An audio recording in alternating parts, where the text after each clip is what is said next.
दोस्तों आदाब।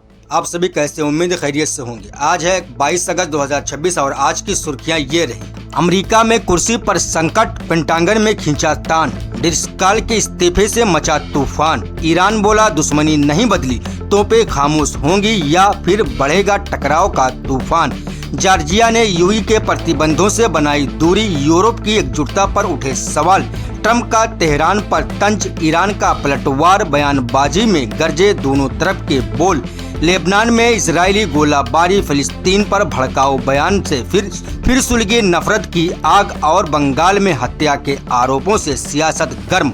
आखिर इन घटनाओं के पीछे कौन सा बड़ा तूफान दस्तक दे रहा है, आइए जानते हैं इस खास रिपोर्ट में। मैं हूं रियाज अहमद और आप देख रहे हैं हमारा खास शो बातें दुनिया की। वीडियो में आगे बढ़ने से पहले मैं आपको बताना चाहूंगा कि मेरे 1000 ज्यादा सब्सक्राइबर हो चुके।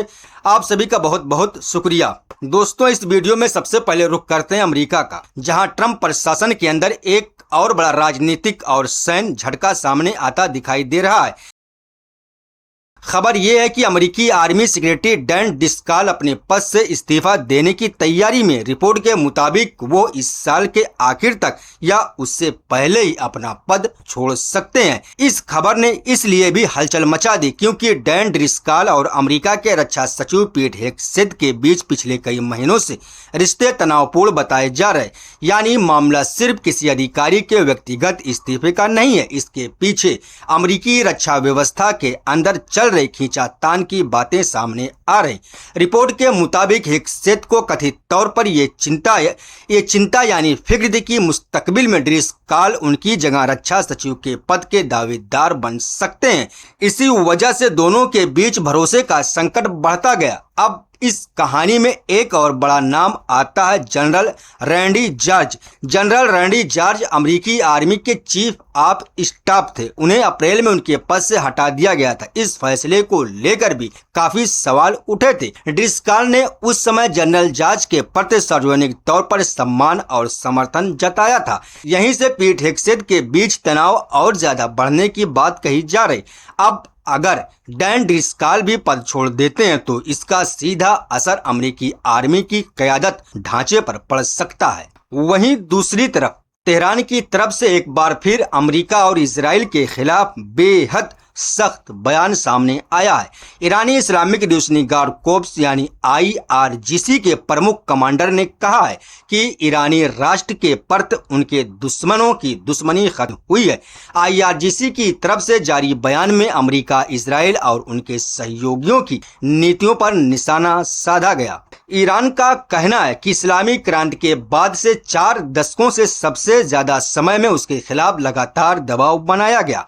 कभी आर्थिक प्रतिबंध लगाए गए, कभी राजनीतिक दबाव डाला गया और कभी सैन्य कार्रवाई की धमकी दी गई। लेकिन ईरान का दावा है कि इन तमाम दबावों के बावजूद उसने अपनी रणनीतिक नीतियों को नहीं बदला है। वहीं अमेरिका ने IRGC को आतंकवादी संगठन के तौर पर सूचीबद्ध कर रखा है, जबकि ईरान इसे अपनी राष्ट्रीय सुरक्षा व्यवस्था का अहम हिस्सा मानता है। यही वजह है कि IRGC की तरफ से आने वाले बयानों को अंतर्राष्ट्रीय स्तर पर काफी गंभीरता से देखा जाता है। ईरान के सर्वोच्च नेता मुश्तबा खामनेई और राष्ट्रपति मसूद पेजिशकियान भी अलग अलग मौकों पर अमेरिका और पश्चिमी देशों पर भरोसा न करने की बात करते रहे हैं। तेहरान की नीति का मूल संदेश यही है कि बाहरी दबाव के बावजूद देश को अपनी सैन्य और आर्थिक ताकत बढ़ानी होगी। तो एक तरफ अमेरिका दबाव बढ़ा रहा तो दूसरी तरफ ईरान कह रहा है कि वो दबाव से झुकने वाला नहीं है। दोस्तों, अब चलते हैं यूरोप की, जहां ईरान को लेकर पश्चिमी देशों के बीच मतभेद की तस्वीरें सामने आती दिखाई दे रही। खबर के मुताबिक जॉर्जिया ने ईरान के खिलाफ यूरोप संघ यानी EU के प्रतिबंधों में शामिल होने से इनकार कर दिया है। जॉर्जिया का कहना है कि उसके फैसले के पीछे सबसे अहम चीज उनके राष्ट्रीय हित है। अब इसे आसान जुबान में समझिए। यूरोपीय संघ ईरान के परमाणु कार्यक्रम और रूस के साथ उसके सैन्य सहयोग जैसे मुद्दों पर लगातार दबाव बढ़ाने की कोशिश करता रहा है, लेकिन जॉर्जिया ने कहा है कि वो हर मामले में यूरोपीय संघ के फैसलों को आंख बंद करके नहीं देखेगा। इस फैसले से एक बड़ा राजनीतिक सवाल उठ रहा है, क्या जॉर्जिया पश्चिमी देशों से धीरे धीरे दूरी बना रहा है? क्योंकि पिछले कुछ वर्षों में जॉर्जिया और रूस और चीन के साथ रिश्तों को लेकर भी चर्चा होती रही है। जॉर्जिया की सरकार और यूरोपीय संघ के बीच लोकतंत्र, कानून और विदेश नीति जैसे मुद्दों पर पहले भी मतभेद सामने आ चुके हैं। 2024 में जॉर्जिया की तथाकथित फॉरेन एजेंट लॉ को लेकर भी देश के अंदर बड़े विरोध प्रदर्शन हुए थे। यूरोपीय संघ ने इस कानून को लेकर गंभीर चिंता जताई थी, लेकिन जॉर्जिया की सरकार अपने फैसले से पीछे नहीं हटी। अब ईरान पर प्रतिबंधों के मामले में भी जॉर्जिया का अलग रुख सामने आया है। वहीं दूसरी तरफ यूरोपीय पक्ष ने निराशा जताई है। तो तस्वीर ये बनती है कि पश्चिमी देशों का ईरान के खिलाफ दबाव बढ़ाने का अभियान पूरी तरह एकजुट नजर नहीं आ रहा है। कुछ देश अमेरिका और यूरोप के साथ खड़े हैं, जबकि कुछ देश अपने आर्थिक और रणनीतिक हितों को प्राथमिकता दे रहे हैं। दोस्तों, अब बात उस बयान की जिसने अमेरिका और ईरान के बीच पहले से चल रही तल्खी को और चर्चा में ला दिया। अमेरिकी राष्ट्रपति यानी सदर डोनाल्ड ट्रंप ने ईरान की क़यादत पर निशाना साधते हुए कहा है कि उन्हें ये समझ नहीं आ रहा कि ईरान में आखिर बातचीत किससे की जाए। ट्रंप ने यहां तक कहा कि ईरान दुनिया का ऐसा देश है जहां कोई राष्ट्रपति बनना नहीं चाहता। उन्होंने ये बात साउथ कैरोलिना के मार्टल बीच में एक रैली के दौरान की। ट्रंप का अंदाज भले ही मजाकिया था, लेकिन इसके पीछे एक गंभीर राजनीतिक संदेश यानी पैगाम था। अमेरिका लगातार ईरान पर दबाव बनाने की बात करता रहा है। ईरान का परमाणु कार्यक्रम, स्ट्रेट ऑफ होर्मुज, क्षेत्रीय सुरक्षा और ईरान की सैन्य क्षमता, ये सभी मुद्दे अमेरिका के एजेंडे में हैं। ट्रंप का कहना है कि ईरान अभी उस स्थिति में नहीं है जहां वो अमेरिका के साथ ऐसा समझौता करे जिसे वाशिंगटन स्वीकार कर सके, लेकिन ईरान की तरफ से भी पलटवार तुरंत आता है। ईरानी विदेश मंत्री अब्बास अराक्ची ने अमेरिकी दबाव को खारिज किया। ईरान की तरफ से ट्रंप के तथाकथित इकोनॉमिक डी-डे वाले बयान को भी गंभीरता से लेने के बजाय उस पर सवाल उठाए गए। ईरानी अधिकारियों का आरोप है कि अमेरिका अपने घरेलू, आर्थिक और राजनीतिक दबाव से ध्यान हटाने के लिए ईरान को निशाना बना रहा। ईरानी संसद के स्पीकर की तरफ से भी ट्रंप प्रशासन पर तीखा तंज किया गया और उसे क्लाउन्स की टीम तक कहा गया। यानी दोनों देशों के बीच बातचीत की गुंजाइश जितनी कम होती दिखाई दे रही, बयानबाजी उतनी ही तेज होती जा रही है। और यही सबसे बड़ी चिंता है, क्योंकि जब दो देशों के बीच के रास्ते कमजोर होते हैं और एक दूसरे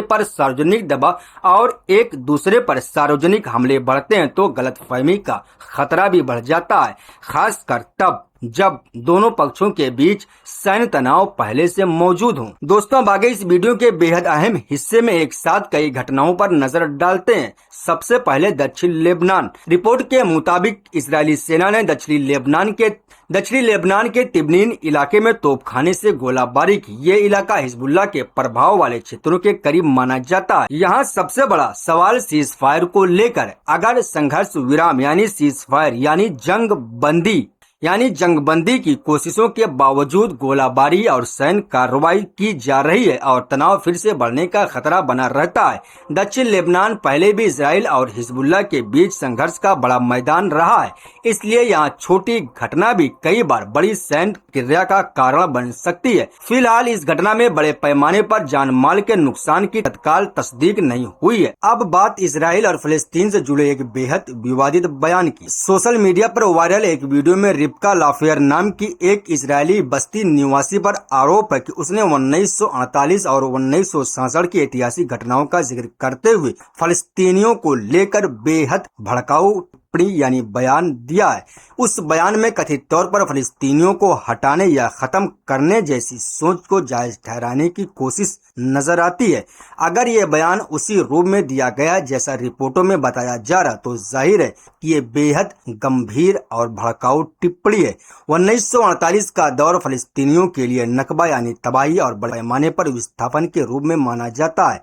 1967 की जंग के बाद भी बड़ी संख्या में फलस्तीनियों का विस्थापन हुआ। इसी ऐतिहासिक पृष्ठभूमि की वजह से ऐसे बयान बेहद संवेदनशील माने जाते हैं। दोस्तों, बातें हैं भारत के पश्चिमी बंगाल की खबर पर। बांकुड़ा जिले में शेख मोहम्मद माफिक की मौत को लेकर राजनीतिक विवाद खड़ा हो गया। मामला उनके बेटे शेख अब्दुल हाफिज से जुड़ा बताया जा रहा। हाफिज ने 13 अगस्त को अपने गांव के सरकारी स्कूल का दौरा किया था। बताया गया कि स्कूल की बुनियादी सुविधाओं की हालत देखने गया था। शौचालय, पीने का पानी और क्लासरूम जैसी सुविधाओं को लेकर सवाल उठाए गए थे। इसके बाद विवाद होने का आरोप है। परिवार की तरफ से आरोप लगाया गया कि हथियारबंद लोगों ने उनके घर पर हमला किया। इस दौरान माफिक ने अपने बेटों को बचाने की कोशिश की और वो घायल हो गए। बाद में उन्हें इलाज के लिए अस्पताल ले जाया गया, जहां उनकी मौत हो गई। इसके बाद मामला राजनीतिक रंग ले गया। सीजीपी की तरफ से आरोप लगाया गया कि इस हमले के पीछे स्थानीय भाजपा नेताओं और कार्यकर्ताओं का हाथ था और परिवार को पहले से धमकियां मिल रही थी। लेकिन ये आरोप अभी भी आरोप है और जांच के बाद ही तस्दीक हो सकती है। पुलिस की तरफ से बताया गया कि 8 लोगों को गिरफ्तार किया गया है। वहीं पुलिस ने मौत की वजह को लेकर परिवार के आरोप से अलग जानकारी दी है और कहा है कि माफिक को मामूली चोट लगी थी और उनकी मौत ब्लड प्रेशर से जुड़ी बताई गई है। दूसरी तरफ भाजपा की ओर से राजनीतिक संगठन के तौर पर किसी भी संबंध से इनकार किया गया, यानी इस मामले में पुलिस की जांच बेहद अहम हो जाती है। हमला किसने किया और हमले की असली वजह क्या है? क्या यह राजनीतिक विवाद था या फिर स्थानीय पुराना विवाद? और माफिक की मौत किन परिस्थितियों में हुई? इन तमाम सवालों के जवाब जांच के बाद ही पूरी तरह सामने आ सकेंगे। तो दोस्तों, पूरी तस्वीर को एक साथ देखें तो अमेरिका में सैन्य क़यादत को लेकर उठते सवाल, ईरान और अमेरिका के बीच बढ़ती तल्खी, यूरोप में ईरान को लेकर अलग अलग रुख सामने आ रहे, इजराइल लेबनान सीमा पर तनाव बरकरार है, फलस्तीन को लेकर भड़काऊ बयान विवाद पैदा कर रहे हैं और भारत में पश्चिम बंगाल से हिंसा की खबर सामने आई है। दुनिया के अलग अलग हिस्सों की ये घटनाएं भले ही अलग अलग दिखाई दे, लेकिन इन पीछे एक चीज कॉमन है: सियासत, सुरक्षा और समाज के अंदर बढ़ता तनाव। अभी के लिए बस इतना ही। मिलते हैं अगली भी। तो ख्याल रखिएगा, खुश रहिएगा। बहुत बहुत शुक्रिया। अल्लाह हाफिज।